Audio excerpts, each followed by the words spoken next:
Welcome to today's lesson. I am Siamasaka Kirandens, and so I'm going to take you through a lesson in physics. So we go straight into the lesson.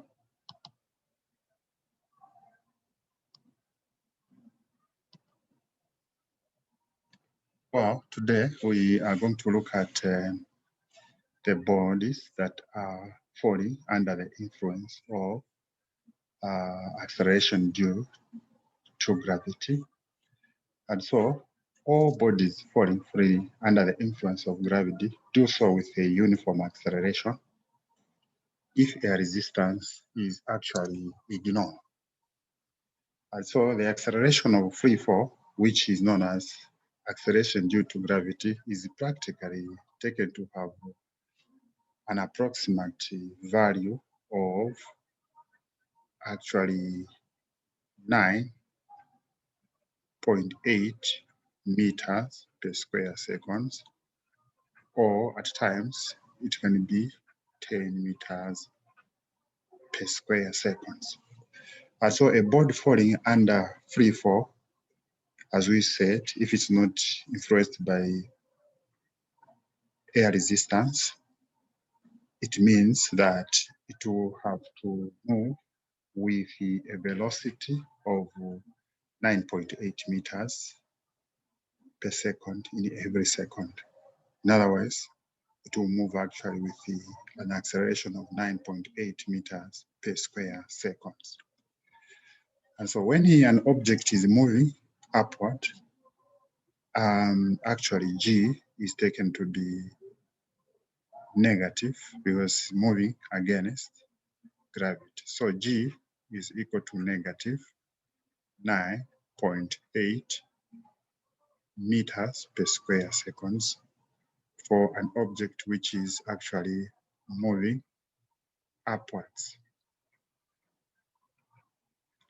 However, when an object is moving downwards, since it's actually moving towards the attraction of the gravity on the Earth or whatever planet, it is actually taken to be positive 9.8 meters per square seconds if it is moving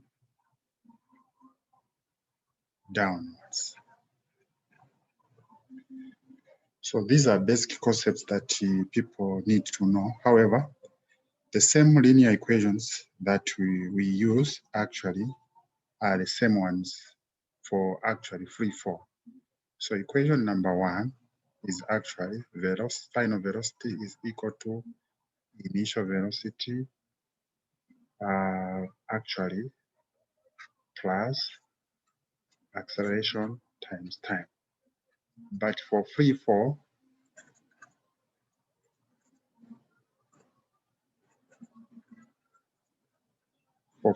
actually this equation becomes final velocity is equal to initial velocity plus acceleration due to gravity multiplied by time. So that's the only change there.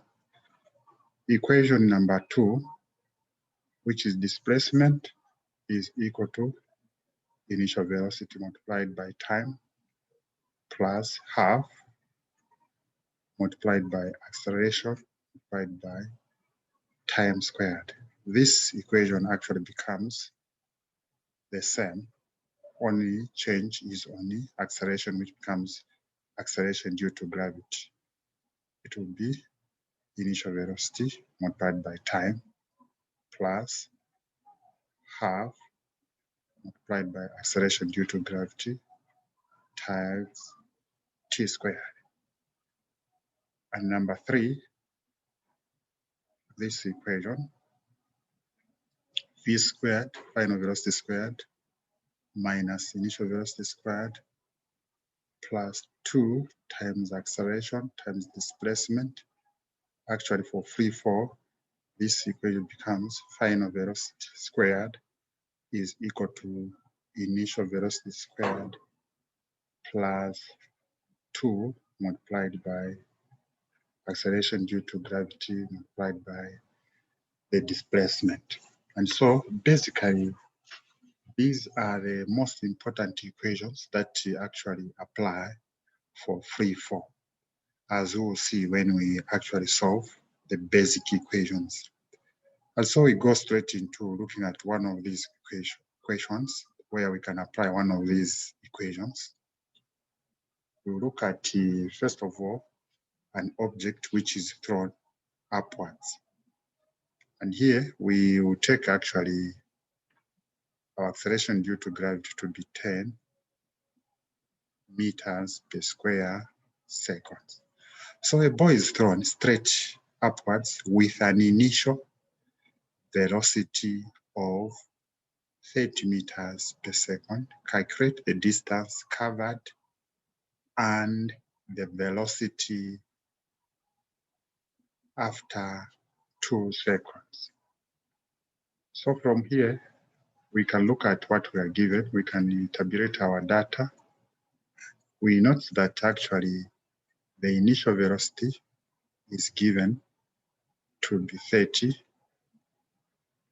meters per second. And they are telling us to calculate actually the distance, calculate the distance covered and the velocity. Also, they want us to calculate actually the velocity after actually the time, which is actually 2 seconds. So we don't know actually the final velocity as well as the distance. And so from the choice of our equation, we can use this equation. Displacement is equal to time plus half gt squared. And we note that here, actually, this object is moving against gravity. So this will be, our acceleration due to gravity to be negative. And so we're going to have half multiplied by gravity. Acceleration due to gravity times the time squared. And we note that actually our initial velocity here is 30 meters per second multiplied by time, which is 2 minus half multiplied by acceleration due to gravity, say it is 10 multiplied by 2 squared, which is the time. And so here we have actually 60 when you multiply 30 times 2. And this one gives you actually half multiplied by 10. When you square 2, it's actually 4. You can cancel here 2 here 1, and 2 here 2. So you have 60 minus 10 times 2 is actually 20. And so you get your distance to be actually 60 minus 20, which is 30 meters. And so this is how you can use this equation for free fall. The second part of the equation, they're asking us to actually also calculate the final velocity. So we can use this equation. Final velocity is equal to initial velocity plus acceleration due to gravity times time. So since this object is moving upwards against gravity, so we are going to say it's minus g times t.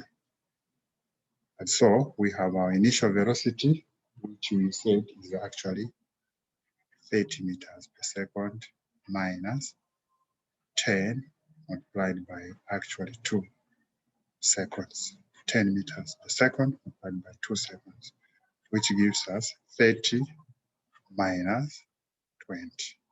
And therefore what we get is actually 10 meters per square second, 10 meters per second as our final velocity. So this is how we can apply actually these equations for free fall. Now let's look at the equation where an object actually is now falling instead of actually being thrown upwards. Here is the equation. An apple fruit falls freely from a tree at a height of 20 meters. How long does it take to reach the ground? And now here we are going to take our G to be actually 9.8 meters per square seconds. And therefore, we can tabulate our data of what we are given the equation. An apple falls from a tree, meaning that when you just release it, it was not moving. So our initial velocity is actually 0 meters per second. And the distance which it has covered is actually 20 meters. And so they're asking for time. And we are given that actually our acceleration due to gravity is 9.8 meters per square seconds. And so we can use this equation. Displacement is equal to initial velocity multiplied by time plus half multiplied by g t squared. And so here our g will remain constant because this body is actually, so g, our acceleration due to gravity, will be equal to positive 9.8 meters per square seconds, because it is moving actually downwards.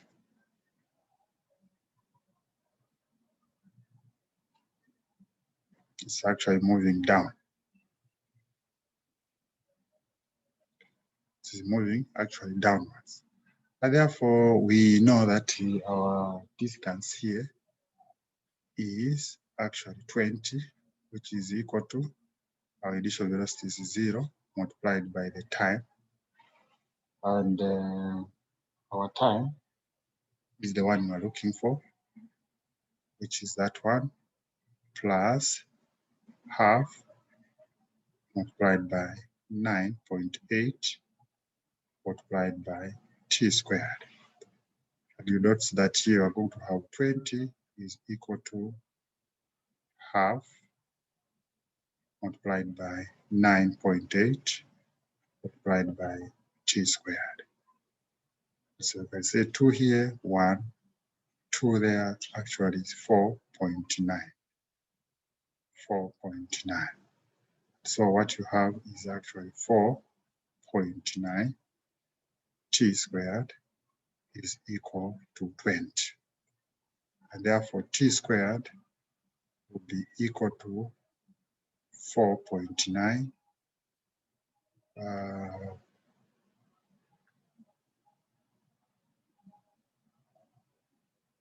be equal to actually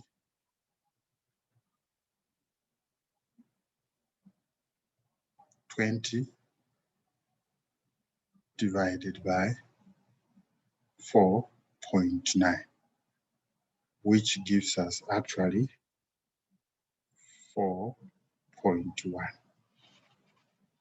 Gives us 4.1, and therefore our t would be equal to the square root of 4.1,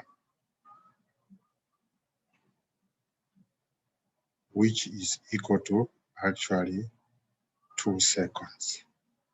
So this is how we can actually apply this concept. So for those who want to do one-on-one lessons with me, you can contact me on my WhatsApp number, WhatsApp number, which is basically actually plus 260 9 77 41 9949. And I assure you that you get a wealth of knowledge and you'll be able to pass your examinations or to understand actually concepts. I can do all the actually physics courses that are given as long as you give me the coursework. I thank you.